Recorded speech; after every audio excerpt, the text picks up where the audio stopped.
hablando de nuestra vida, estamos hablando de nuestra casa.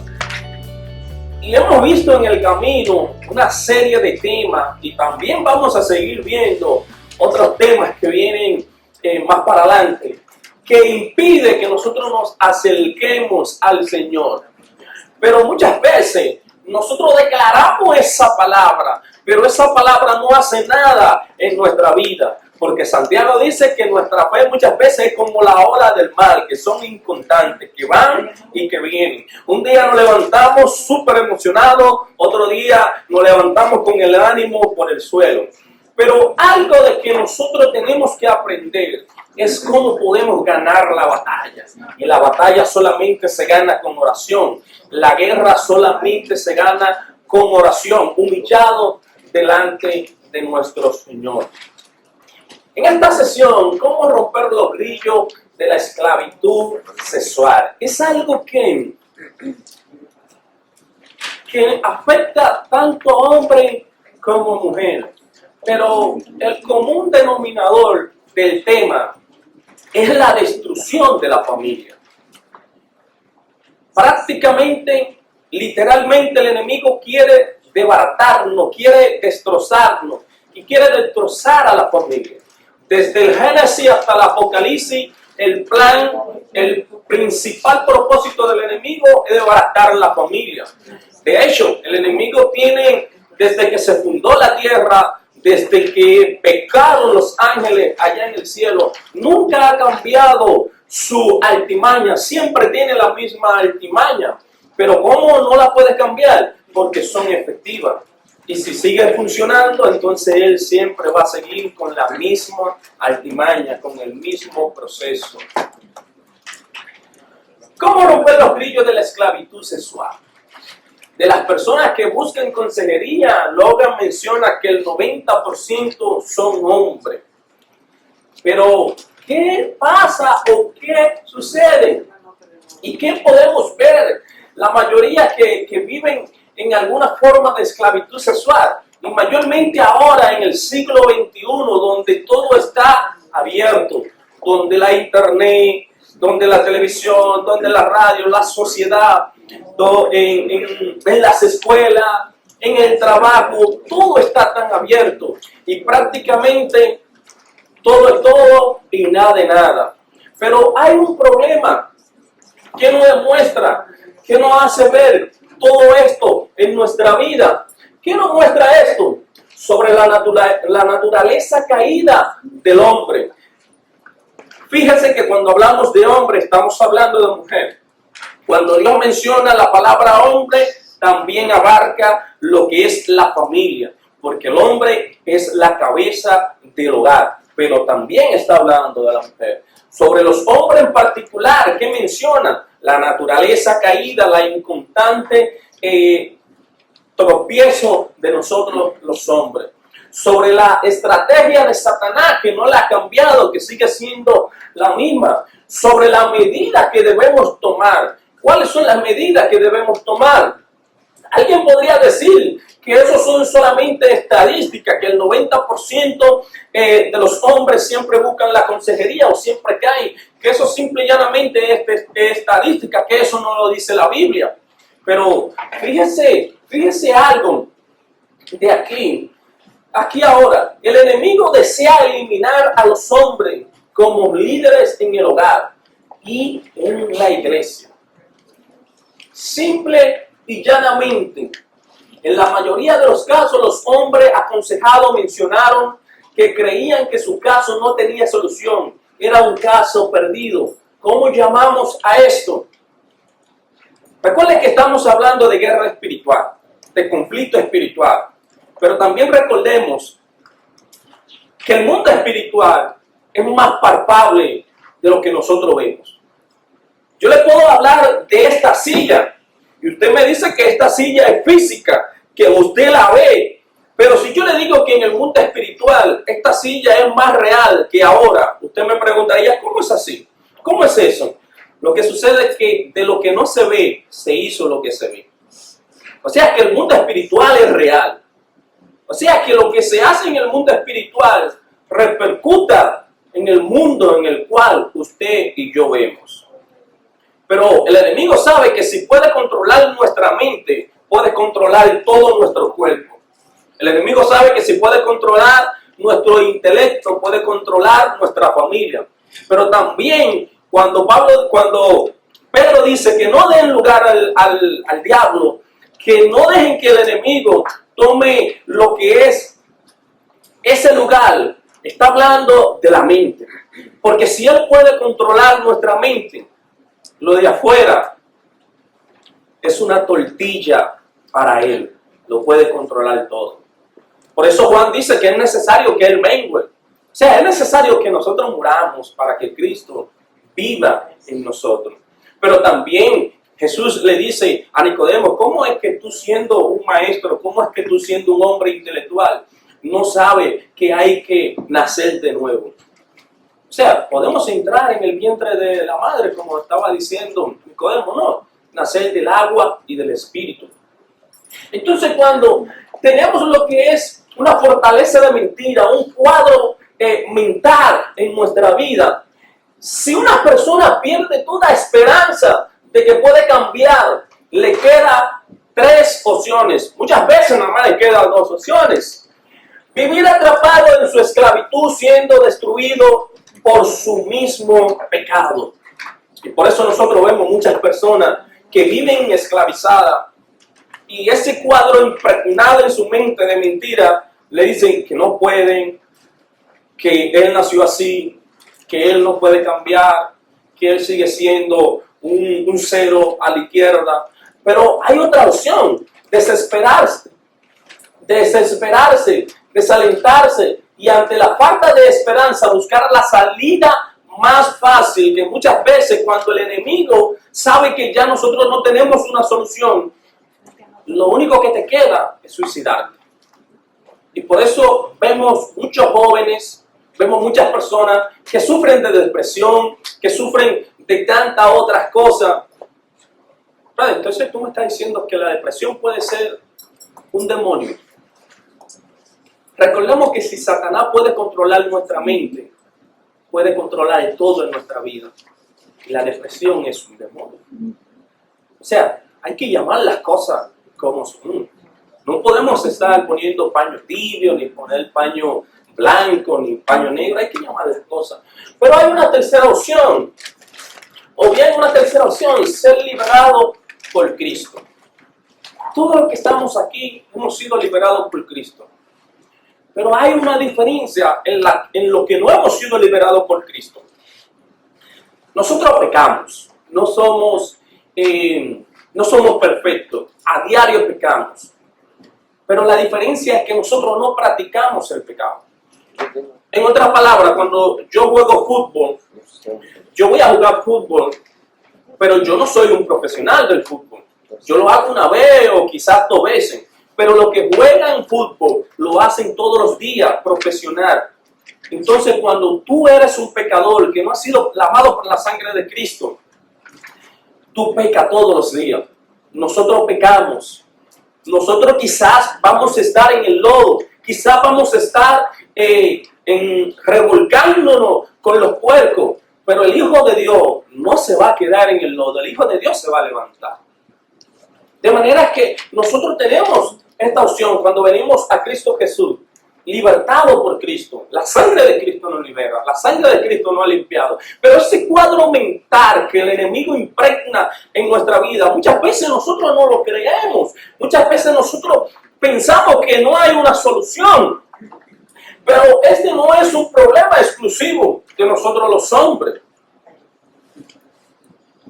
En el tiempo en el cual nosotros estamos viviendo, en el siglo XXI, donde prácticamente todas las cosas se nos está diciendo que hay que darle libertad, vivimos en el tiempo de los derechos, vivimos en el tiempo donde las personas tienen su voz propia, quizás no, los niños también tienen su voz propia, etc. Muchas mujeres se encuentran en esclavitud también. Desde hace algunos años el problema del lesbianismo en la secundaria ha superado por mucho el homosexualismo. Entonces, hagamos una retrospectiva, hagamos una mirada hacia atrás y miremos. La pesadilla de un padre o madre antes era y ahora es. ¿Cómo se preocupaban nuestros padres? ¿Cómo se preocupan ahora nuestros padres con todo esto? Logan menciona el problema de las perversiones sexuales en los dormitorios de las universidades, en el trabajo, pero no tanto de las universidades, sino en la escuela de los niños que todavía no saben diferenciar entre el bien y entre el mal. ¿Ustedes se acuerdan de un hombre llamado Jonás?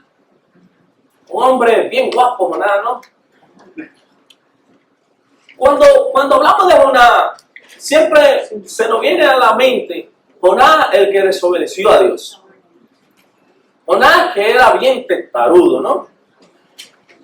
Pero cuando Dios le dice que vaya a predicar aquella ciudad a Nínive, que Jonás le dice que no, hay una palabra que a mí me impacta tremendo. Hay una palabra bien fuerte que muchas veces nosotros la obviamos y solamente tomamos lo que nos conviene, como siempre. Que Dios le dice que en esa ciudad las personas no saben diferenciar de la mano derecha y la mano izquierda, que son como niños. En otras palabras, que no tienen el conocimiento. Entonces, si nosotros no predicamos al Señor, si nosotros no le decimos a nuestros hijos qué es lo bueno y qué es lo malo, los maestros, las personas que están instruyéndolo en su educación, le van a llenar la cabeza prácticamente de basura. Pero esa basura para ellos va a ser una basura muy eficaz, una basura que ellos la van a creer que es la verdad. Entonces, usted como padre, usted como madre, tiene que edificar a sus hijos e hijas con la palabra del Dios verdadero. En el matrimonio, el problema del fracaso moral en el área sexual de un esposo afecta también a la esposa y viceversa. El enemigo puede entrarse y se entra en los matrimonios, en nuestra mente, en nuestra vida. Y recuerden que si el enemigo puede controlar nuestra vida, nuestra mente puede controlar todo. Por eso ustedes ven que la gente viene a la iglesia y vienen con una cara como si fuera de machete, vienen guapos, no, vienen incómodos, vienen enojados y vienen tremendos. ¿Y qué le pasa al hermano? Pero el hermano ha sido lavado por la sangre de Cristo. ¿Por qué la hermanita está enojada? Porque prácticamente no viene a gozarse, pero que no se viene a gozar, porque muchas veces dejamos que Satanás nos robe el gozo de la salvación. Y mi gozo para yo ir a la iglesia no depende de un hermano, no depende de una hermana, porque Cristo me ha alabado a mí, porque Cristo lo alabó a usted.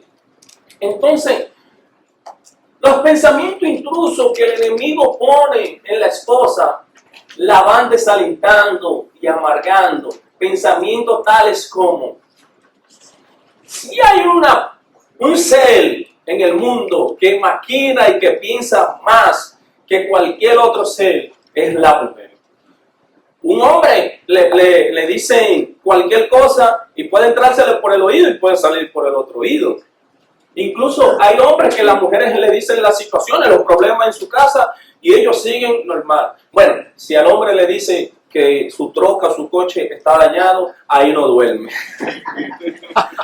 Ahí no duerme, está preocupado la semana entera. Pero la mujer no, la mujer se preocupa más que el hombre.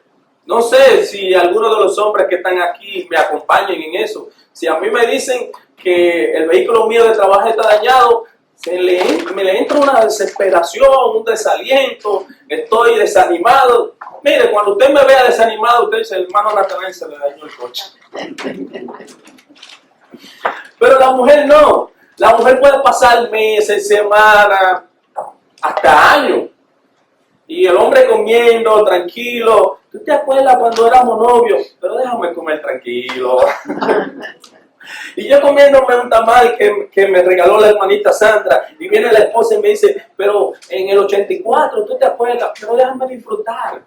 ¿Por qué? Porque la mujer sostiene más que el hombre. La mujer controla más. La mujer no... ¿Cómo le digo? Nosotros somos más por vista, la mujer es más por emoción. Eso es lo que le pasó a Eva allá en el Génesis.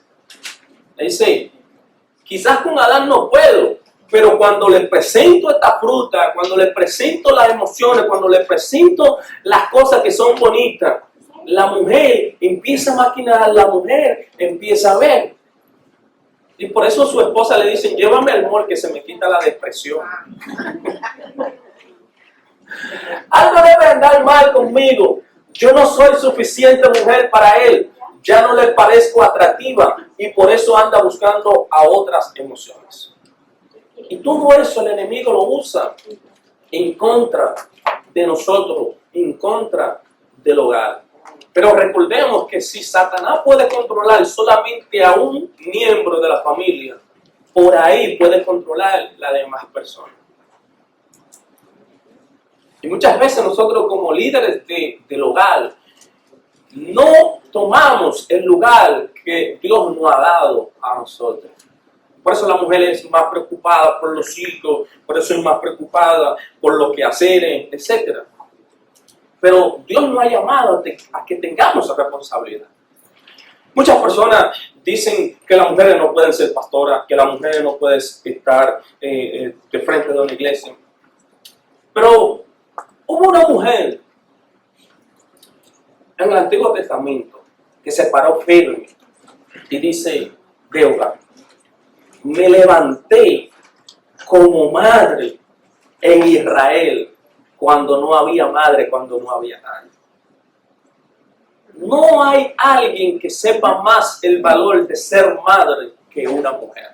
Con ese amor, con ese cariño que la mujer tiene. Por eso, una mujer en la mano de Satanás es tremenda. Es hermana o prima hermana o hija de Satanás. Pero una mujer en la mano del Señor también es más tremenda. Por eso Dios dice que si Él no edifica la casa, en vano ven a la guardia. Pero más para adelante dice, ok, la mujer sabia puede edificar la casa también. O sea, cuando la mujer levanta, cuando la mujer edifica su casa, es roca fuerte para Dios. Pero Satanás sabe eso y por eso muchas veces quiere controlar los pensamientos de la mujer. Por eso muchas veces quiere controlar lo que es en las relaciones sexuales, quiere controlar sus emociones, etc. Las personas que viven en esta esclavitud regularmente piensan que se trata de una lucha personal solamente. Eso es un problema que yo tengo, es un problema que yo no voy a compartir con otra persona. Hacemos un paréntesis. No todos mis problemas yo los tengo que contar a otras personas, porque muchas veces yo les cuento mis problemas a otras personas y yo no sé a quién yo se lo estoy contando, si esa persona tiene un grado espiritual más grande o esa persona puede ser una persona que sea discreta. Cuando queramos compartir nuestro problema, nuestras situaciones, orémosle al Señor y pidámosle que nos muestre una persona espiritual, una persona que en verdad vayamos a ayudar, porque muchas veces contamos nuestras situaciones a otras personas y en vez de sanar nuestro problema, lo que hacen que los problemas se empeoran, porque esas personas no tienen grado espiritual para escuchar mis problemas o para compartir mis situaciones. Así que cuando vayamos a buscar consejería, cuando vayamos a buscar una opinión, que sea con una persona espiritual, que sea con una persona que le tema a Dios y que no cuente esa situación más para adelante, porque Satanás también puede hacer esa situación para que me vaya de la iglesia, para que destruya mi vida y para que le siga echando más tierra a la situación. De acuerdo con la experiencia de los hombres solteros afectados, ¿se arreglaron las cosas cuando los hombres se casaron, cuando éramos jóvenes? No, muchas veces se empeoran. Cuando yo me case, yo sé que este es el problema de sexualidad y yo lo voy a solucionar. pero muchas veces se empeoran en nuestra vida. Vienen malos pensamientos, vienen situaciones tremendas que nosotros no la podemos controlar, vienen muchas cosas que quizás en otro momento podríamos hablar, que no podemos hablar aquí abiertamente. Por ejemplo, en el caso, en el libro que nosotros estamos estudiando, Recuperando el terreno perdido, del autor Jim Logan, aparecen varios casos, varias personas, y él pone aquí el caso de Mike y el caso de Bill. Eso a mí no me va a pasar cuando yo me case. Yo voy a mejorar, pero incluso empeoró. Adicto al sexo y en terapia permanente. Porque muchas veces no compartimos eso con la persona, con nuestra esposa, porque tenemos vergüenza por X o por tal razón, o simple y llanamente porque Satanás no ha controlado nuestra mente, no ha controlado nuestro caco, como decimos nosotros aquí en el Caribe. El pecado y la lujuria jamás pueden satisfacerse. ¿Cómo es eso? Mis perversiones se han pervertido de un deseo a otro deseo peor. Pero recordemos que cuando nos alejamos de Cristo, si había un demonio que estaba haciendo alrededor de nosotros, buscando cómo entrar el gol, buscando cómo ganar el partido, ese demonio va a traer 7 demonios más a nuestra vida. Y ahí sí nos la vamos a ver fea. Ahí sí vamos a estar en peligro. Nuestros hijos son sensibles al pecado y los pensamientos de Satanás también pueden atacarlo a ellos, especialmente si Satanás percibe una oportunidad, una puerta abierta en nuestro hogar. ¿Cómo podemos ver eso? Un peligro enorme, la pornografía. Muchacho enganchado cuando descubrieron la revista de su padre. Esto que está aquí, yo recuerdo que la primera vez que yo vi pornografía, yo tenía aproximadamente unos 7 años, 7 o 6 años, algo así. ¿Cómo que yo lo vi? Yo estaba jugando en el patio de mi casa con otros muchachos, y allá en el patio de mi casa había muchos adolescentes más grandes que yo, primos, hermanos más grandes que yo. Y yo estaba jugando muy bien, tranquilo, y yo vi que ellos estaban en una habitación, había un grupo, incluso había personas hasta de 60 años sentados viendo televisión. La televisión no era muy a menudo en ese entonces, pero había una televisión y estaban viendo televisión. Y yo jugando y yo mirando, pero yo no sabía que ellos estaban mirando, ellos tenían la puerta abierta. Y yo lo veía, pero yo seguía jugando, no me interesaba porque ellos estaban en su mundo y yo estaba también en mi mundo. Hasta que uno me agarró la mano y me dijo, venga, que usted tiene que aprender, usted tiene que ver. Simple y llanamente, así abrieron la puerta. Así fue la primera vez que yo lo vi. Entonces, ¿por qué le digo esto? Porque muchas veces los hijos de nosotros ven las cosas sin querer que nosotros la veamos, pero el enemigo sabe que puede haber una puerta abierta y puede entrar ahí. Pero, ¿cómo puede ahora, en este tiempo, los hijos de nosotros, hijos e hijas, pueden ver eso? Hay muchos peligros. Todas estas imágenes que nosotros pusimos aquí, así puede el enemigo entrar si nosotros no descuidamos, si nosotros no sabemos qué están viendo nuestros hijos. Porque en este país, el país de los derechos, y también hablamos del siglo XXI, decimos, que mi hijo tiene derecho a decidir por sí mismo. Que yo no puedo entrar a la habitación de mi hijo, que yo no puedo ver el teléfono de mi hijo.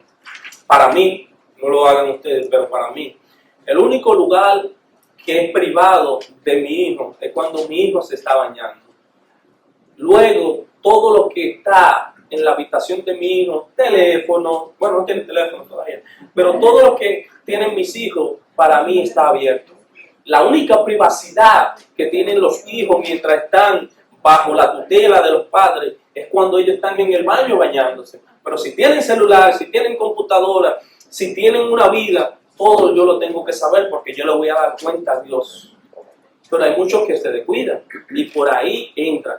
También en la escuela los otros amiguitos le enseñan pornografía, le dicen esto, le hacen otro y empiezan a crearle una mente. Y nosotros como padres muy distraídos que estamos pensando en la Chiva, en el América, no olvidamos de eso. Pero tenemos que tener cuidado con eso.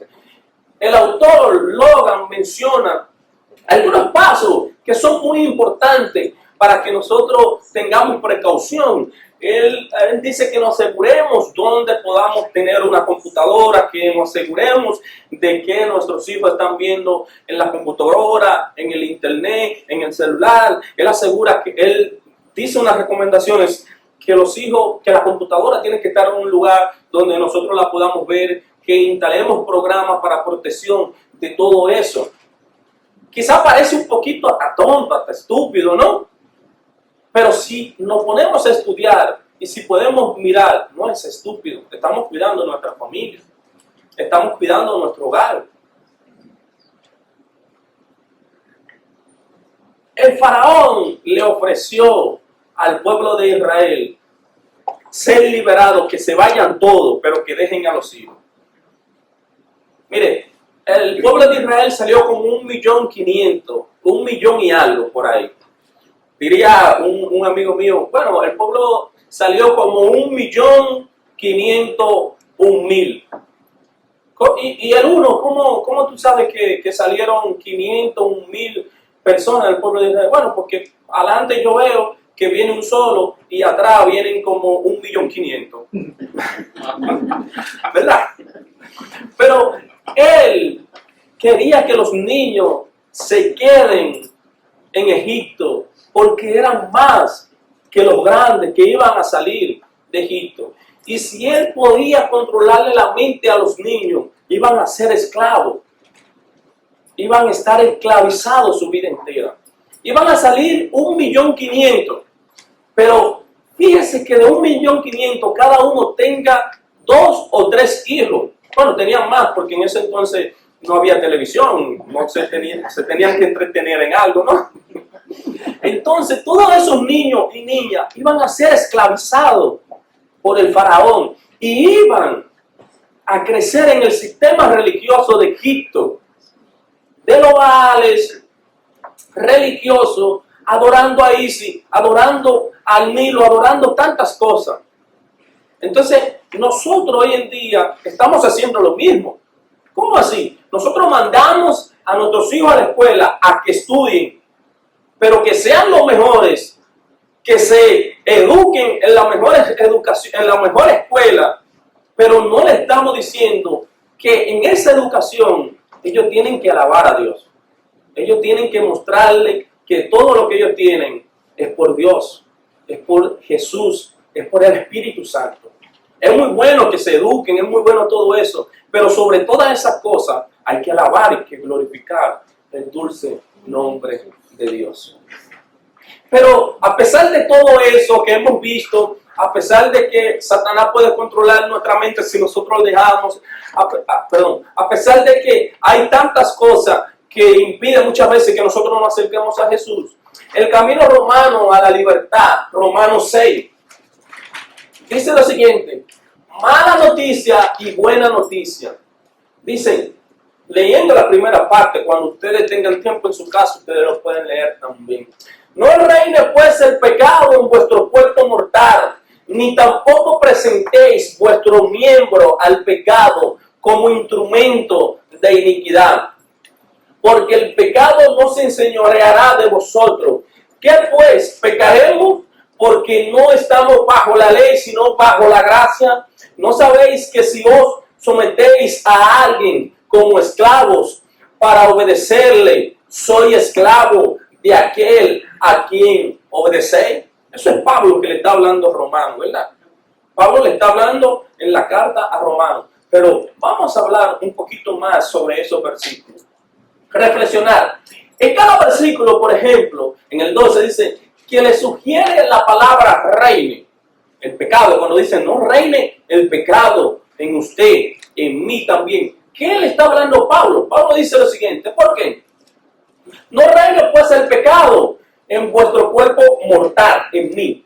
Si el pecado está en el trono de mi vida, entonces lo tengo que obedecer, porque Él es el Rey. Entonces, si Él es el que manda, y aunque yo no tenga dinero, y aunque yo tenga dinero, entonces Él sigue siendo el Rey, en usted y en mí. Porque, como dijo aquel, yo sigo siendo el Rey. Entonces el pecado sigue siendo el Rey, ¿verdad? Además de eso, está en el lugar que le corresponde al Señor. Yo no le voy a obedecer al Señor. Yo le voy a obedecer al pecado. De modo que lo que obedezcáis en su concupiscencia, en otra palabra, en su deseo, concupiscencia, son fuertes deseos en varias áreas que tienden a llevarnos a hacer lo que ni nos imaginamos que seríamos capaces de cometer. Déjame ver si le puedo poner un ejemplo. Cuando yo tengo tanto deseo de comer algo o de comprar algo, es como un deseo que no puedo ver ni para el lado ni para ningún otro lado, que yo solamente veo eso. Eso es una concupiscencia. Y Satanás usa eso. Pero la concupiscencia es el deseo de nuestra carne. Es lo que nosotros deseamos. ¿No sabéis que que si os sometéis a alguien como esclavo para obedecerle, soy esclavo de aquel a quien obedecéis? ¿Cuál es la condición de un esclavo? Comenzó como una opción. ¿Puedo pecar o no? Y terminar como una esclavitud. Ya no tengo opción, estoy atrapado. Muchas veces las personas piensan, en ocasiones las personas piensan que dicen, yo puedo tomar y me voy a tomar solamente una chela, una caguamita, nada más me voy a tomar, ¿no? Y más, y ahí yo controlo y siguen bebiendo. Pero también sucede en otra área. Yo voy a ver un poquito de pornografía, yo voy a ver esto y yo lo voy a controlar. Pero eso sigue, y ahí viene la esclavitud. Ahí viene la esclavitud a nuestra vida. Y pasa que quisimos tomar el queso, ¿no? Y nos atrapa. ¿No sabéis que si soy o sometéis a alguien como esclavo para obedecer soy? Dice, sea del pecado para muerte o sea de la obediencia para justicia. Es difícil obedecer. Aquí no le estamos presentando ni queremos presentarle que aquí hay superhombre, supermujer. Simple y llanamente somos hombres y somos mujeres lavados por la sangre de Cristo, que pecamos a diario, pero vamos humillados delante de Dios y el Señor nos limpia con su sangre.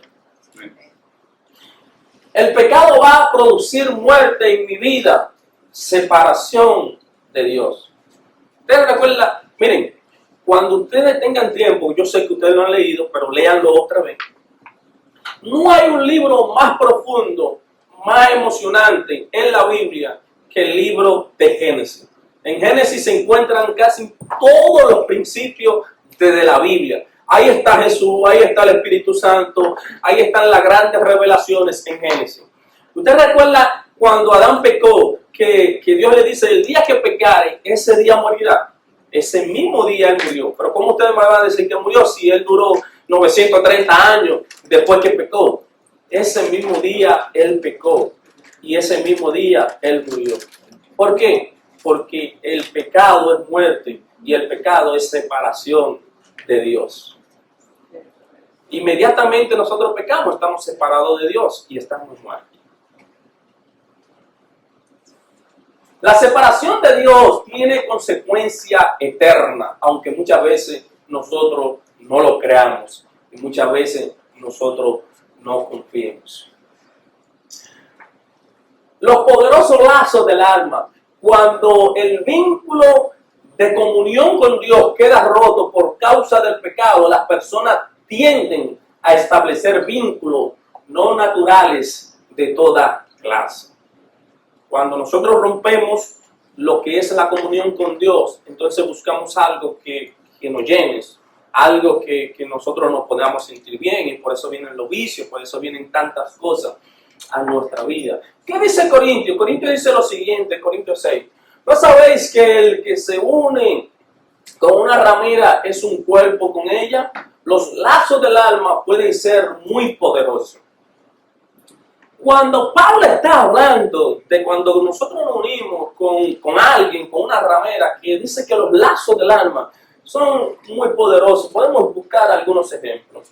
Una mujer que regresa con su marido golpeador, una mujer que defiende a su ex esposo de un crimen. Eso es lo que está hablando. Que cuando nosotros nos unimos, cuando nos enamoramos, cuando buscamos esa comunión con una persona, nos estamos uniendo en una sola carne y vamos a defender el pecado, vamos a defenderlo. Eso es lo que Pablo está hablando. Pero también tenemos una oportunidad o tenemos una puerta hacia la libertad. ¿Qué dice el predicador? El predicador dice: dame, hijo mío, tu corazón y mira en tus ojos mi camino. Y sigue hablando el predicador. Sobre todas las cosas guarda tu corazón, porque de él mana la vida. Pero ¿qué dice Jesús más para adelante? Jesús se le dijo: amará al Señor tu Dios con todo tu corazón y con toda tu alma y con toda tu mente. Esto es tremendo, eso está fuerte, ¿no? Dios nos manda a amarlo a Él más que a nadie. Y si ese amor nos protege de crear lazos del alma incorrecto y destructivo, cuando amamos a Dios con todo nuestro corazón y con toda nuestra mente. La infidelidad matrimonial, otro problema serio que tiene repercusiones en toda la familia. ¿Qué dice Proverbio dice: ¿y por qué, hijo mío, andarás ciego con la mujer ajena y abrazará el seno de la extraña? Porque los caminos del hombre están ante los ojos de Jehová, y él considera todas sus veredas. Prenderá al impío su propia iniquidad, y retenido será con la cuerda de su pecado. Pero cuando estamos hablando de todo eso, gloria a Dios,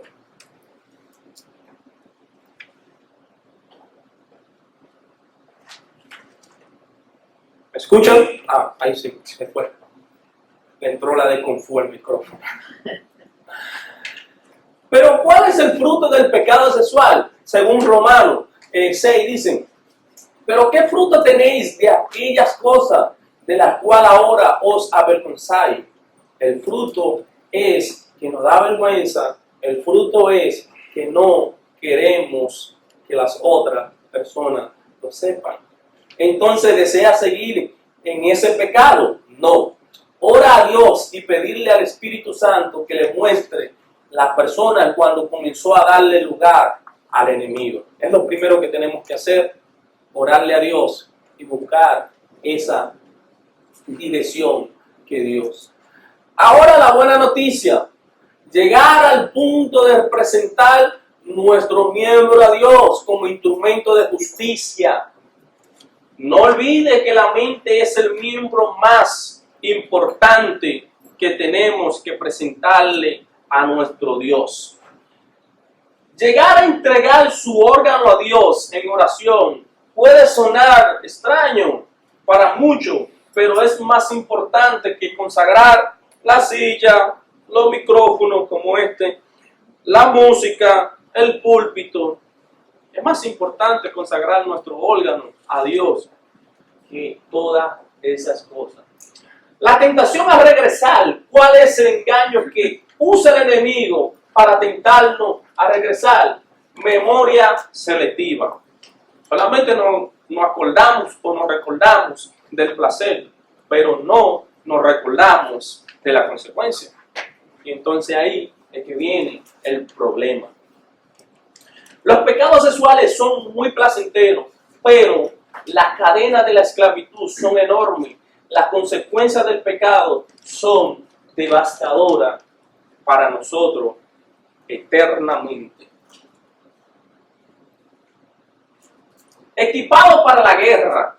Cuando hablamos de todas esas cosas, cuando hablamos del pecado, cuando hablamos de la esclavitud, cuando hablamos de nuestra familia, cuando hablamos de nuestros hijos, cuando hablamos de cómo proteger la computadora, cómo proteger todo eso, también la Biblia nos manda a que también debemos de equiparnos. A un nuevo creyente le resulta muy duro asimilar que la vida cristiana sea un campo de batalla en lugar de un parque de atracción. Porque muchas veces lo que nos dicen que después que nosotros vengamos al Señor, todo va a salir color de rosa. Y la gran mayoría de veces vamos a la iglesia como un club social, no como una iglesia. Y la iglesia no es un club social, la iglesia es algo espiritual. Porque nosotros somos espiritual.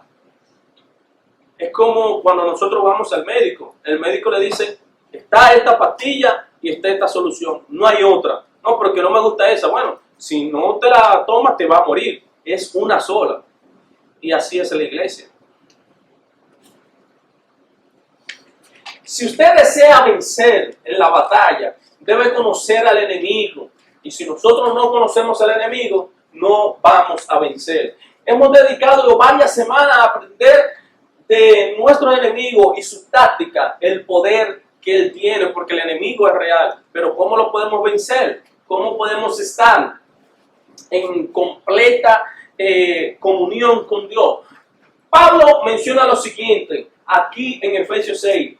Por lo demás, hermanos míos, fortaleceos en el Señor y en el poder de su fuerza. Pablo menciona aquí una serie de utensilios que se equipa el soldado cuando va a la guerra. Pero como nosotros vamos a la guerra también, nosotros debemos de ser equipados en el Espíritu. En el Espíritu. Pablo enfatiza que debemos ponernos todas las armaduras, es decir, completas, sin que falte algo. Y él menciona lo siguiente, la parte de las armaduras: ceñido vuestro lomo con la verdad, cinto para sujetar su túnica. El cinto de la verdad no es una arma ofensiva, sino una protección cuando un creyente tiene en su vida lo que yo llamo una actitud verdadera. Ese es el cinto, una actitud verdadera. La coraza. Esta pieza de la armadura cubría la parte delantera del cuerpo del soldado. Probablemente se le facilite recordar esto al comparar con la palabra acorazado de los barcos de la Segunda Guerra Mundial. Eran acorazados porque tenían una doble protección o una triple protección brindada, ¿no? ¿A qué justicia se refiere Pablo? ¿A nuestra justicia? No, porque nosotros no somos justos. Ahora, cuando venimos a Cristo Jesús, sí somos justos, porque Él nos hace justos. Pero cuando estamos fuera de Cristo, somos como trapo de inmundicia. Sino a la justicia de Cristo imputada en nosotros por la sangre que se derramó en la cruz del Calvario. El calzado, el apresto del Evangelio de la paz. Si un luchador pierde el equilibrio, puede perder la batalla. Imagínense que el santo hubiese perdido una bota, no hubiese ganado ni una sola. No hubiese ganado ni una sola batalla. Apresto, preparación, disposición, prevención. ¿Qué es el Evangelio? ¿Qué no es el Evangelio? ¿Dónde encontramos el Evangelio? He descubierto que confiando en la promesa de Dios y aferrándome a su palabra se pueden apagar esos dardos ardientes. Qué importante es que el soldado cristiano conozca la doctrina bíblica. Porque muchas veces no sabemos qué es el Evangelio, qué no es el Evangelio, qué es el Evangelio. Porque muchas veces no conocemos la doctrina bíblica. Simple y llanamente, el escudo de la fe. La fe que usted tiene en Cristo es la que apaga esa saeta de fuego y participará de su victoria en medida en que confiemos en Él. Pero empezamos diciendo que muchas veces somos como las olas del mar, que van y que vienen. Pero nuestra fe un día amanece por la nube y otro día amanece por la tierra. Por eso Jesús dice que si nuestra fe es como un granito de mostaza, nosotros le vamos a decir a un monte, muévete de aquí y ponte en otro lugar. ¿Por qué Jesús está hablando de un granito de mostaza? Por chiquito que sea, no, Jesús está hablando por la constancia de ese granito de mostaza, que no varía, ni se pone chiquito, ni se pone grande. Siempre permanece la misma grosura del granito de mostaza, siempre va a ser la misma, ¿verdad? Pero Él está diciendo que la fe de nosotros, un día, cuando llega el último día de la semana, el viernes o el sábado, que tenemos feria, estamos bien contentos y nuestra fe está bien contenta, ¿no? Nuestra fe está bien. Pero cuando vienen los desánimos, cuando viene el desaliento, cuando vienen las luchas, entonces, ¿dónde está mi fe? ¿Qué hago yo con mi fe? ¿Qué sucede ¿Qué sucede en mi vida? Cuando vienen esos golpes tremendos, cuando viene esa tragedia en mi vida, ¿qué pasa con mi fe? ¿Dónde está mi fe? Pero Jesús también dice que nosotros somos la sal de la tierra y que si la sal se vuelve insípida, de nada sirve. Entonces, ¿cómo nosotros podemos ser la sal de la tierra? Cuando usted ingiere mucha sal, a usted le da solamente un deseo, y ese deseo es tomar agua. Pero cuando la sal está insípida, a usted no le da deseo de tomar agua. Entonces, cuando nosotros predicamos la palabra de Dios, que nosotros somos la sal, nosotros le estamos, va a sonar mal, pero va a sonar un poquito mal, pero es así. Nosotros estamos salando a esa persona, y cuando esa persona está salada, entonces quiere agua, y la agua que salta para vida eterna, ¿ustedes saben quién es? Cristo Jesús. Por eso usted y yo somos la sal de la tierra. Pero muchas veces nosotros estamos insípidos, no sabemos a nada. Ni salamos ni endulzamos tampoco. Entonces no podemos predicar a la otra persona. Pero brother, aquí yo no tengo ese don de hablar, yo no soy un predicador, yo no soy una predicadora. Con el ejemplo de nosotros predicamos. No es necesario que usted agarre un micrófono, no es necesario que usted se ponga en una esquina a predicar. Simple y llanamente con el ejemplo de usted está predicando. Porque Cristo dice, por los frutos los conoceréis. Entonces, ¿cuál es el fruto de usted? ¿Cuál es mi fruto? ¿Lo conocen en su trabajo, que usted va a la iglesia o que usted es un hijo de Dios? Así es, porque me he encontrado mucha gente que dice, no, yo no voy a la iglesia. Yo voy a la iglesia para yo estar igual o peor. ¿Qué son esos dardos de fuego que Satanás nos lanza? Pensamiento, duda, temores, preocupaciones, etcétera, que vienen a nuestra vida. ¿Cómo atacamos un fuego? ¿Lo dejamos para matarle? No, esto es ahora mismo. Si hay un fuego, hay que echarle agua. Pero Satanás sabe que muchas veces nosotros por estar preocupados, por nosotros tener tantas cosas en nuestra vida, y más en este país, que este país es bastante express, que es bastante rápido, nos olvidamos y pensamos que ir a la iglesia el domingo es suficiente comida para durar la semana entera. Entonces, cuando estamos en la casa, no leemos la Biblia, no escuchamos un devocional, no escuchamos una alabanza. Yo vuelvo el domingo y el domingo lleno el tanque y me dura hasta el otro domingo. Eso es falso de toda falsedad.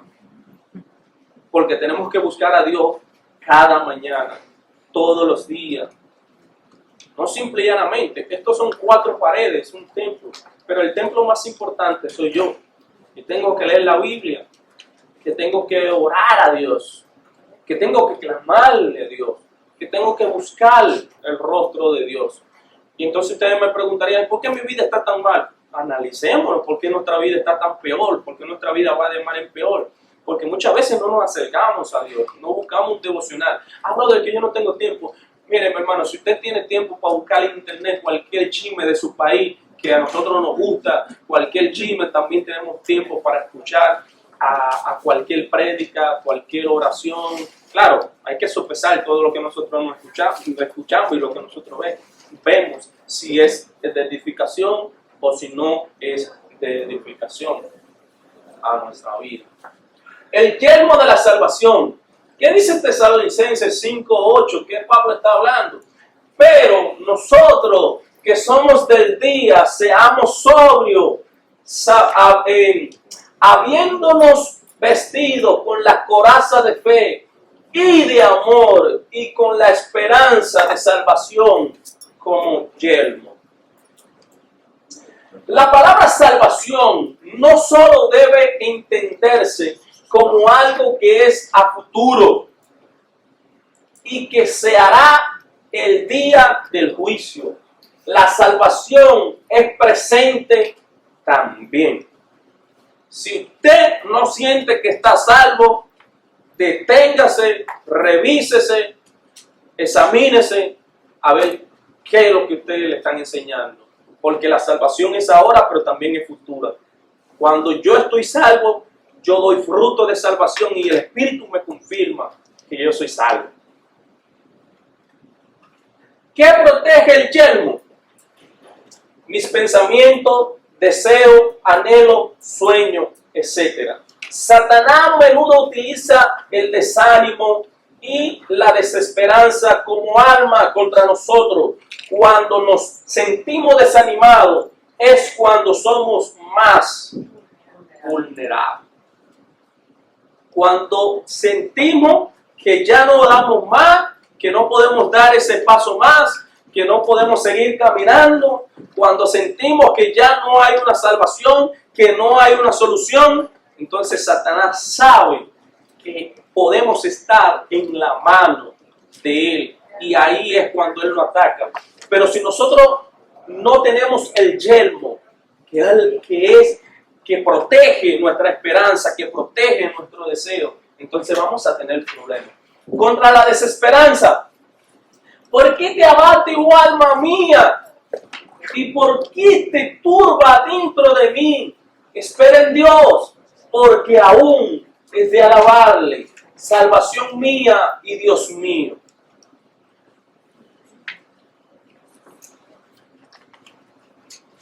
David está en una situación apremiante en su vida. Se va a la cueva de Adulán. ¿Ustedes saben qué había en la cueva de Adulán? ¿Quién iba a la cueva de Adulán? ¿Ustedes no sabían? Bueno, se lo voy a dejar de tarea. Cuando ustedes lo lean, ustedes me lo dicen. No se caen. La cueva de Adulán iban todos los asesinos. En la cueva de Adulán iban todos los desanimados, todos los que estaban huyendo del gobierno, todos los que tenían deuda que no podían pagar, todos los que lo habían echado de su casa, que no tenían para pagar la casa, todo lo que le debían a la IRA, ¿no?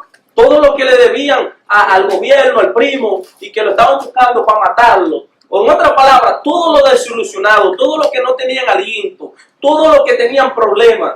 La escoria de aquel entonces iba a la cueva de Adulán. Y David se fue a la cueva de Adulán. Y a mí lo que me sorprende, que en esa situación en la cual David está, a David lo hicieron rey de toda aquella gente.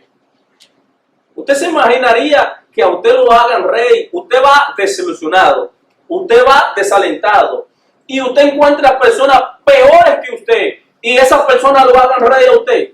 Gran cosa que lo hagan rey a usted de esa persona. Pero más para adelante, esa persona desalentadora, esas personas que le debían, esas personas que lo estaban buscando por muerte, esas personas que nadie quería saber de ellos. ¿Usted sabe cómo la Biblia le llama? Los valientes de David. Aquella persona que nadie quería saber de ellos. Entonces, Dios a través de David viene y lo transforma. Y ya no son los desilusionados, ya no son los cobardes, ya no son los que deben. Ahora son los valientes de David. Eso es lo que hace Dios con nosotros. Antes nosotros éramos la escoria. Antes nosotros éramos los que nos servía. Ahora Dios nos llama hijo e hijo de Él. La espada del Espíritu. Porque la espada de Dios es viva y eficaz y más cortante que toda espada de doble filo. Como corta para allá, también corta para acá. La espada espiritual de la palabra de Dios siempre está afilada. Cuando nos sentamos sin ánimo, leamos la palabra. Cuando no tengamos deseo de seguir, abramos la palabra que Dios le va a hablar. Si el diablo le habló a Walter Mercado, Dios le va a hablar a usted también. Y el Espíritu de Dios nos capacita para usar esta palabra, esa espada que Dios nos ha entregado. Vistiendo la armadura, Efesios dice, traducido literalmente, que dice Efesios, por medio de toda oración y súplica, por vuestras necesidades, orando en todo tiempo en el Espíritu y manteniendo alerta con toda perseverancia. Nos vestimos con esa armadura por medio de la oración, para que Dios nos dé fortaleza, para que Dios sea nuestro refugio en medio del problema. Orando en todo tiempo. Podemos ponernos la armadura un día y luego dejar por otro lado, y luego dejarlo por un lado. Pero ¿qué pasará si solamente nos ponemos esa armadura por un día? La Escritura dice lo siguiente: nos llama a orar sin cesar, orar en todo tiempo, orar con oración y súplica, estar alerta y constante, velar y orar. Pongámonos la armadura del Evangelio, cuya pieza se sigue mediante la oración. La palabra final es la siguiente: hay que orar sin cesar en todo momento. Por más gris que usted vea las cosas, por más negro que usted vea las cosas, hay que orar a tiempo y en fuera de tiempo. Quizá usted oraba más cuando estaba Trump en la presidencia, pero siga orando. O cuando estaba Peña Nieto, usted oraba más, pero siga orando. A tiempo y fuera de tiempo, no importa la situación. Dios le bendiga.